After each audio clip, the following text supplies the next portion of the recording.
So there's a story out now that the FBI had knowledge that their spy that they sent, Stephen Halper, was discussing things with George Papadopoulos, basically spying on him. And he approached Papadopoulos about these Russian emails and the idea that Trump was encouraging Russia to hack Hillary. And Papadopoulos told Halper that no, the Trump campaign had nothing to do with encouraging Russians to hack Hillary or the DNC, and in fact, that would be treason and they wouldn't do it. Now, this is going to be important because the FBI hid that information, never discussed it when they sought to get a FISA application. Now, for those of the people that are following the story, they might say, well, wait a minute. Papadopoulos wasn't the target of the FISA application. It was another Trump campaign member, or someone who was at one point in Trump's campaign, named Carter Page. Keep in mind, though, this FISA warrant was enabled to get all of Carter Page's communications from when he was in the campaign and all of his communications further out that he could have had with people that were involved in Trump's campaign. That means, in effect, they got tons of information and communications from the Trump campaign, even though Carter Page was no longer a member of that campaign. If you look at the FISA warrant, though, apparently reports are that it discusses specifically, there's sections that discuss other people in Trump's campaign that had connections with Russia that buttressed the FISA warrant, and that was part of their reason for getting this, and that's a reference to Carter Page. So the question is, should the FBI have disclosed to the FISA court that actually one of the people that they were using as proof that there was some kind of shadiness going on in collusion between Trump's campaign and Russia actually specifically told an undercover FBI spy that no, we had nothing to do with this and that would be treason, we would never do that.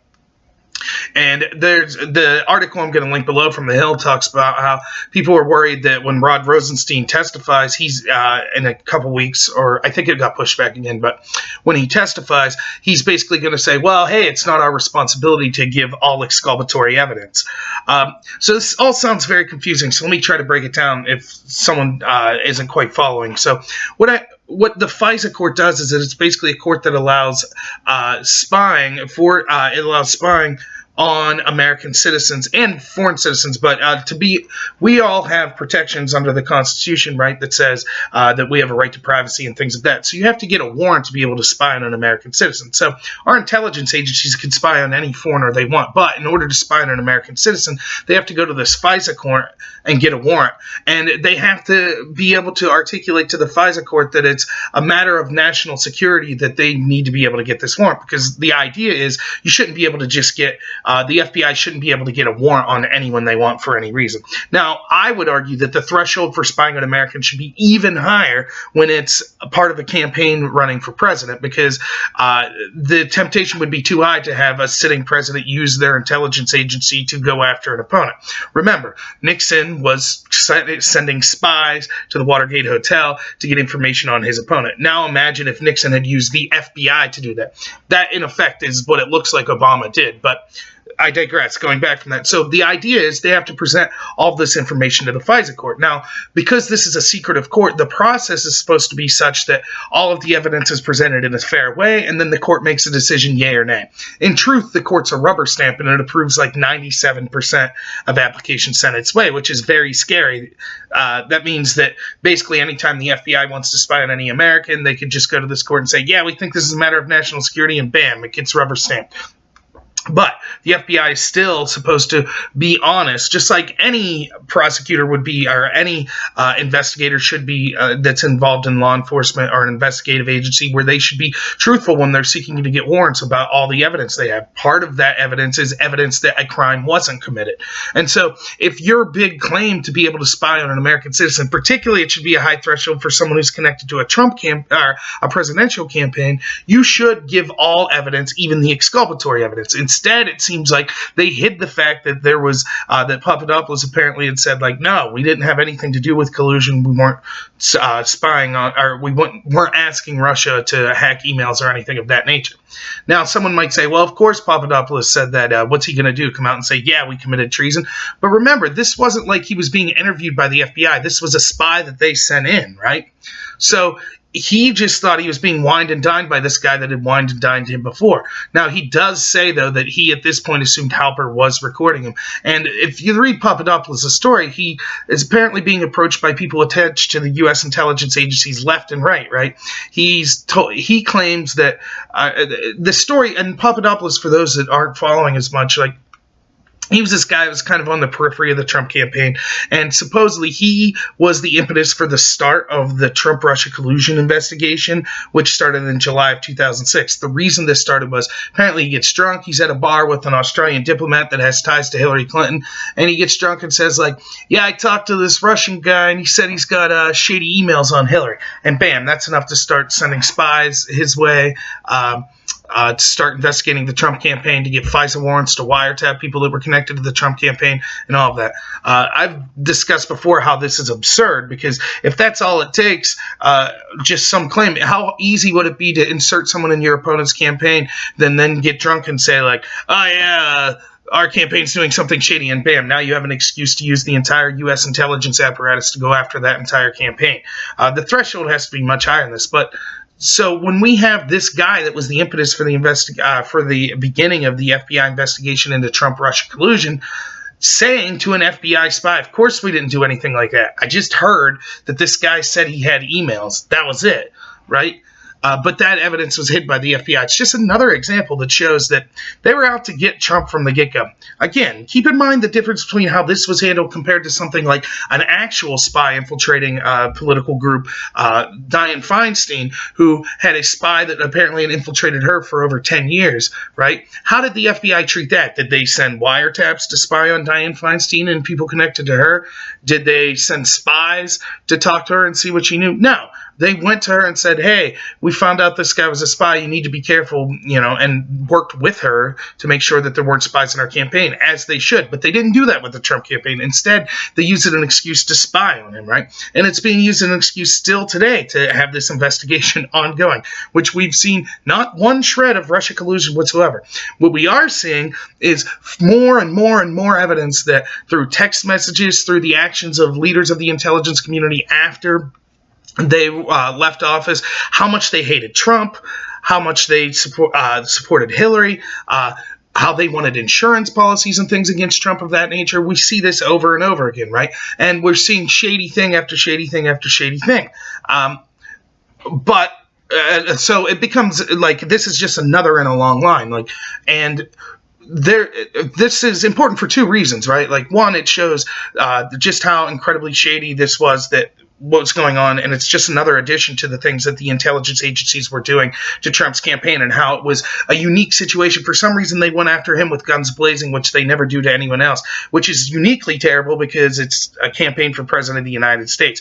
We know that they hated him. We know they wanted things like insurance policy. We know that they were doing everything they could to go after him, including leaking information against him. There's good suggestion that people like, I think it was Brennan, may have leaked to I forget what agency it was, NBC or CNN, the fact that Comey was actually briefing Trump on the P allegations in the dossier, which is a whole nother box. But trust me, there's just story after story if you look into and you check out some of my earlier videos of what's going on here, right? Of the shadiness of the intelligence agency. The second thing is, even if you dislike Trump, right, and I always try to approach it from this, because I know that at least half the people out there aren't Trump fans, but you have every right not to be. That's totally cool. But you should be concerned with this for two reasons, right? One, because you don't want Trump to use this same shadiness against people that you like. And if he ever would, I would be right there with you criticizing him just because I voted. In fact, I almost hold people that I supported or voted for to a higher standard because I feel like I'm partially responsible, albeit in a very minute way, of them being elected. So unlike Obama, who I didn't vote for, I actually voted for Trump. So if he does something shady, I would definitely criticize him. So I don't want to see him weaponize the intelligence agencies to go after opponents like Obama apparently it seemingly did in conjunction with the Hillary campaign, using their dossier opposition research they paid for to be able to spy on Trump's campaign. But the other thing is we should all be concerned about how FISA courts work and just how incredibly shady they are. Like, this is yet another example of just, it's a rubber stamp. Because it's so secretive, we're trusting the groups that go to the FISA court, the intelligence agencies, to be honest, right? And they're not. They're not giving all the information. This is just one case that happens to have a lot of publicity, but of the thousands of FISA warrants they've got to spy on American citizens, how many times have they left out exculpatory evidence? How many times have they used shady methods of obtaining evidence to be able to get these warrants? And how many times have the court themselves, whether knowingly or unknowingly, basically just been a rubber stamp that allowed this abuse to go on.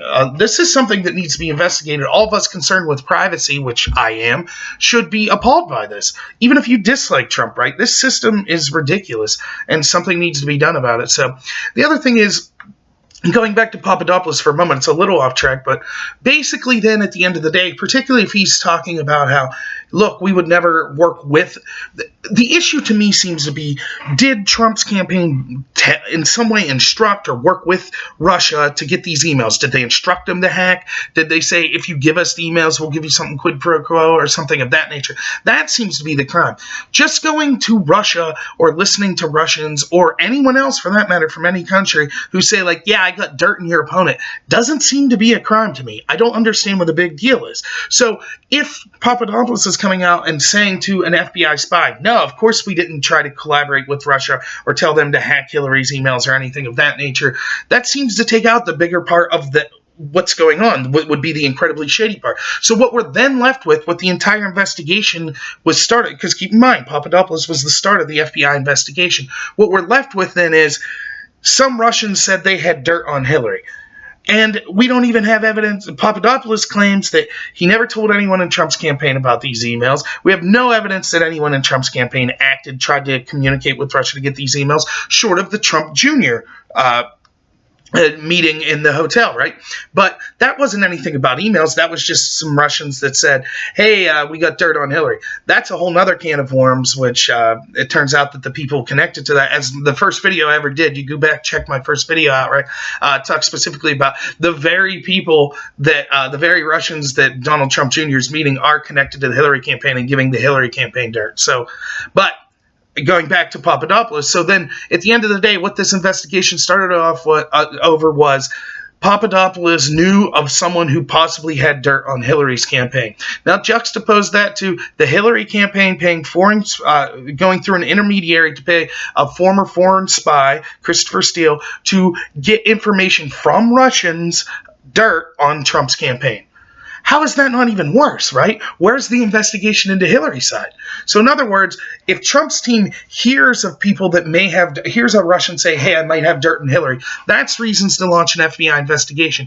But Hillary's campaign actually going through intermediaries to get dirt specifically from Russians against Trump, there's nothing wrong with that whatsoever. It's just absolutely ridiculous. And another example, and again, some people might think that, like, I'm harping on this, like, this investigation, but to me, it's one of the biggest political scandals of our time, if it turns out to be how I think it is, that this was corrupt and this was the Obama administration weaponizing their intel agencies to go after a presidential campaign that was their opponent. And you might say, like, it sounds absurd in face value, but remember, Obama's team, like, weaponized the EPA, they weaponized the IRS to go after opponents. It doesn't seem to be out of character to weaponize the intelligence agencies, and all the proof is starting to add up in that direction anyways. And so this would, again, I think is something that concern everyone. Even if you hate Trump, it should concern you, because we don't want these unelected bureaucrats of the intelligence agencies basically being kingmakers and deciding who could be president and who not. Now, they failed this time. The person that their insurance policy didn't work out, right? As Peter Strzok would say, and all these other people at the FBI. So that's why that's why Comey leaked to the press to try to get a special prosecutor. That's why the former heads of the intel agency, like Clapper, Brennan, and Comey, are breathlessly on television discussing how horrible and terrible Trump is and doing everything they can using by the way, the intelligence agency's mouthpiece, the 90% of the mainstream media that is on their side, the leftist mainstream media, and they're out there trying to destroy Trump because they failed this time, but next time they might not. Next time it could be Trump weaponizing that and using that to ensure that his successor maintains power, or him in 2020. So it's something that should concern all of us. We should be against corruption. And keep in mind, like, if the intel agencies are corrupt on this, what else have they been corrupt about? How can we trust them when they're doing things like investigating things like, I don't know, the shooting in Las Vegas that they seemingly can't come up with a motive for? Isn't it strange, like, or investigating terroristic plots and things of that nature? Like, how can we trust them on anything if they're clearly so partisan they're willing to break the rules? And keep in mind, you hear a lot from people that are trying to defend the intelligence agencies that'll say, like, yes, but the Inspector General report didn't say that there was that even though there was bias in the intelligence agency, there's no proof that it affected their decision. But two things. One, that was just referencing the investigation into Hillary Clinton, right? It had nothing to do with the Russia investigation, which the IG is working on now. I don't know when his results of that will come out. But so, and the second thing is the IG report specifically said that they couldn't prove that at least Peter Strzok, who was one of the head FBI agents working on the Hillary campaign or investigation and the Trump-Russia investigation, they couldn't prove that his blatant and extreme bias didn't affect his decision when he refused to look and sat on the emails that were from Hillary on Anthony Weiner's laptop and instead went after the Russia angle. In other words, he's saying, like, yeah, we don't know. This bias may have affected that, and it was shady that they did this. And that's just one little area. Wait until he gets into the actual Russia investigation itself. So we could see examples of bias there. So either way, it's a story that should concern all of us, and we should keep following. The evidence is just mounting up little after little. And this story specifically, where the FBI is withholding exculpatory evidence to a FISA court, is very disturbing. And not only just in this case, but could show an example of possibly just how bad this FISA process is and how it needs to be revamped, even if you dislike Trump. All right, have a good one.